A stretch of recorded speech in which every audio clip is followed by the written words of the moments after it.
How y'all doing today? Ooh, don't mind the background. It's really not, junky as it.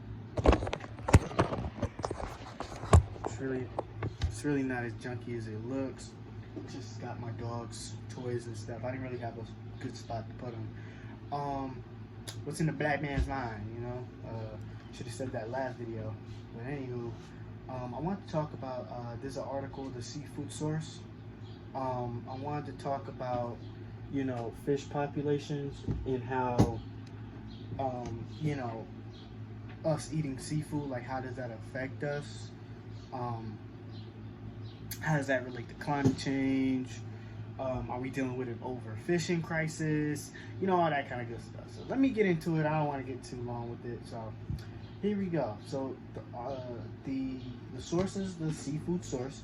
It's titled "Fish Populations Are Thriving in Areas with Intense Management. Global Study Finds." It's by Aaron Arlowski, and it was published in January 14th, 2020. Okay, here we go. A new study has shown that fishery management, when done well, works and is the solution for keeping fisheries sustainable. By looking at data from about 30 countries around the world, a group of researchers have concluded that intense fisheries management has led to healthy or improving fish populations, while a dwarf of management has led to overfishing. The researchers published their findings in a study in the Proceedings of the National Academy of Science on the 13th of January. Only about half of the world's fish populations are monitored scientifically. These monitored and managed populations are generally healthy and growing, while fish populations in regions with weaker fishery management and little monitoring are harvested at rates that are 3 times higher. This poor management has affected abundance levels, which are half that of intensely managed populations. It quotes, "What we were able to show is that when fishery management measures are put in place, the fish stocks recover." Christopher Costello, a University of California, Santa Barbara professor and study co-author, told SeafoodSource. Over time, this can allow ecosystems to rebuild and the seafood industry to thrive, but it takes time and commitment. The study database, which has been in development for the last decade, includes data on about 880 fish populations from around the world, including Europe, North America, Australia, New Zealand, South Africa, and South America, representing about half the world's catch. Excuse me. The data showed that fishing pressure rose and biomass declined for decades until 1995, when fishing pressure started to fall. By 2005, biomass was ticking up again, and by 2016, the average biomass has assessed fish populations was higher than the levels needed to produce maximum sustainable yield. Across large areas of South Asia, Southeast Asia, scientific estimates of fish population health are unavailable, and the database lacks information from those regions, plus China, the Middle East, Central America, and Central and Eastern Africa. These regions account for half of the world's catch. India, Indonesia, and China alone represent roughly 30 to 40% of global fish catch and are essentially unassessed. It quotes, "They just don't have the kind of science and infrastructure that we have, the Europeans have, or even the Latin American countries have or are building." University of Washington professor and study co-author Ray Hilborn told SeafoodSource. Hilborn and his collaborators are assisting scientists and fisheries managers in those countries with building systems to do more effective stock assessments themselves. In some cases, countries have scientific surveys that hadn't been used, or they have some data but no functional ability to transform that data into full assessments. It quotes, "Generally speaking, the half of fisheries without solid information are in worse shape than those with solid information," Castillo said, adding that the seafood industry could leverage market-based approaches to create incentives for better measurement and management of fisheries. The seafood industry could lead this charge and could make a huge difference in the environmental sustainability of the ocean and the financial sustainability of the industry. To be effective, fishery management needs to reduce the total fishing pressure when it's too high, or fishery management needs to be able to incentivize fishing fleets to preserve and value healthy fish populations. It quotes, "My experience has been that when fishers have a long-term stake in the health of the fishery, then they are more supportive of effective management," Castillo said. That long-run incentive can be created through various forms of cooperation. Like cooperatives, rights-based systems like individual transferable quotas, and terrestrial use rights for fishermen. Different places tackle this problem in different ways. Hilborn recommended 2 steps countries seeking to implement effective fishing management should take. First, they need to set up a scientific method of monitoring, ideally with surveys, and also by measuring variables such as fish length. At a bare minimum, countries need to measure fish catch. Then, managers need to ensure fishing capacity. The number of vessels matches the level of fish that can sustainably be caught. China, Indonesia, all those countries have way too many boats, and a lot of those boats are illegal, unregistered, and they are kicking them off the rolls, Hilborn said. Overall, the new study represents a powerful counter-narrative to a doom and gloom stories of fishing that commonly reach the general public. Fish stocks are not declining around the world. 90% of the people who think about fisheries believe that's true, Hilborn said. There's a narrative that a number of NGOs have pushed that fish stocks are declining. The oceans are dying, and we need to lock up large portions of the ocean to fish, and that's not true. And this means that there's no need to sequester large parts of the ocean for fishing, Hilborn added. What we need is effective fishing management over 100% of the ocean, he said. All right. So that was pretty informative, right? So basically, just to kind of sum it up, it's just that was just another theory that a lot of people were saying that, we're overfishing our oceans, and we need to show some sustainability. Now, I'm sure, like you guys, even myself, we might feel a little like, okay, right. It sounds good, but we may need the proof. We may need the statistics, and if anything, I'm gonna email this guy myself if I need to, and kind of, discuss with him about, like, hey, like, is this really true, or whatever the case may be. But for right now, I believe in this because if we were to be overfishing, and we've been overfishing for a long time. Now think about that. If we've been overfishing way before of this time, possibly back in like the 1990s, right? We wouldn't be having fish right now, okay? By this time, we would not, if we were overfishing way before this time by now, we would have had no fish.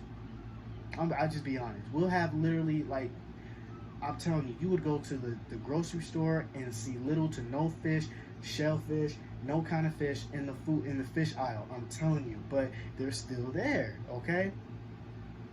So I believe like that was just a hoax. I'm sure that they were monitoring what they were catching because, for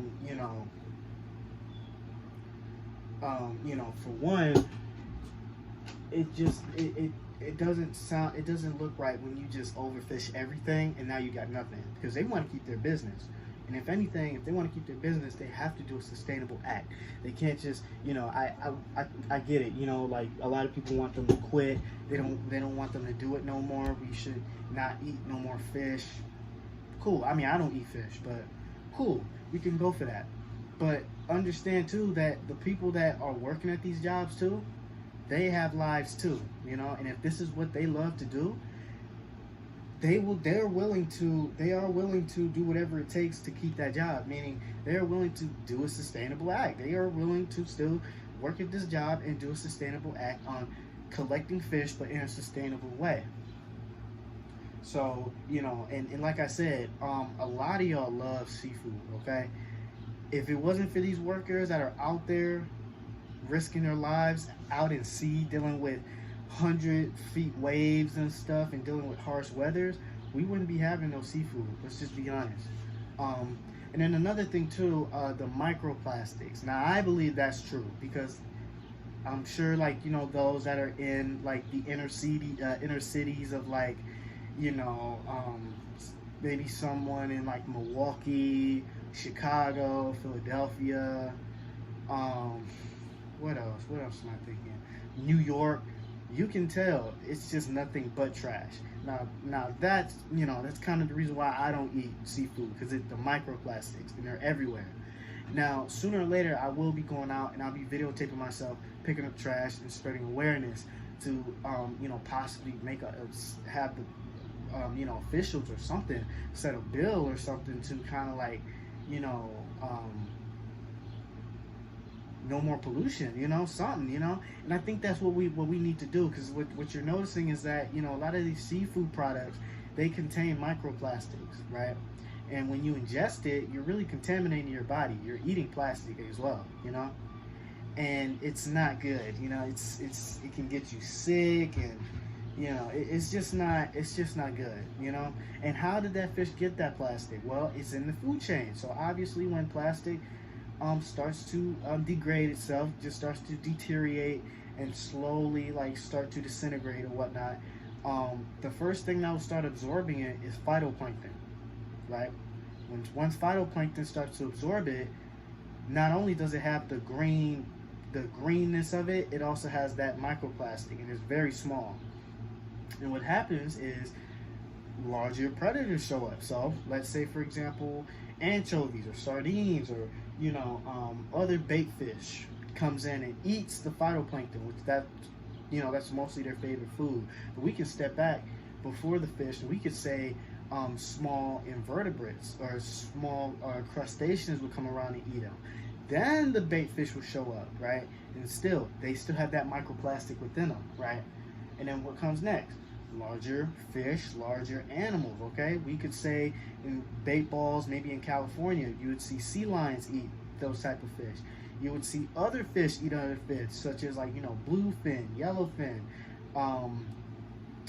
giant trevallies, all that kind of stuff, they're eating it. Dolphins, they're taking a bite out of it, whales, sharks. So the whole ecosystem is eating it. But let's focus on the fish. So let's say, the bluefin, yellowfin tuna, sailfish, swordfish, you name it. Large game fish that, a lot of us wouldn't really typically eat. The swordfish kind of expensive, but like maybe some snapper, grouper, any kind of fish. It wouldn't really matter. What I'm saying is that food chain, it will come right to your dinner plate, right? That microplastic will come to your dinner plate and you wouldn't even know it. So I think me letting y'all know about this is kind of very important, because you got to understand something. Now, I'm not saying don't eat seafood, but you got to be knowledgeable about it. Because, you don't want to have plastic in your system, and we gotta do this. We gotta work together for those that really care about our world, not just land, not just the ocean, not just the water, but also land as well, because there are animals that are eating plastic and they're dying as well. Okay, I'm sure you've seen videos of sea turtles have like clogged up noses with straws, okay? Or let's say on land, you've seen like a very small land animal get caught in like a peanut butter jug, So I think it's time that we start really focusing on this kind of stuff. I think this is like the biggest focus we need to work on. It's not climate change, it's pollution. I think the biggest issue that we all got to worry on right now is pollution, because that's been going on for quite some time, and for those that want seafood, I mean, now you got to think about it. Do you want to make a difference and try to make the ecosystem better, and on top of that cleaner, without microplastics in your plate? Or do you want to just leave it alone and continue to eat microplastics? It's really up to you. For me personally, I'm doing it, because as soon as microplastic is non-existent, in seafood, I'm going right back to eating seafood.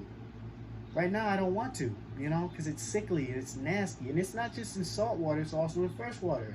So I'm just saying, and plastic travels. So you would have seen plastic in fresh water, in a stream, lake, or pond, well, a moving pond. It's going to the ocean in, regardless. It wouldn't even matter. It's not going to stay in one spot. It's going to move, okay? And on top of that, plastic does not degrade itself until, like, I would say way over more than 100 years. So it's just going to be sitting out in the ocean for a long time. So that was my little 2 cents. I can send y'all the link for this particular article. It's the SeafoodSource. I'm sure a lot of y'all have went through this, you know, to take a look at like the seafood that they have in store for you. Excuse me. And like I said, I think next weekend I might go out and, you know, videotape myself picking up trash, greeting people, spreading awareness. Why not, you know? Really put forth some effort, you know? So, I'm out. Might go to sleep. Should take a quick nappy or something. I don't know. And it's going to rain today, so I'm going to catch y'all, man. Peace.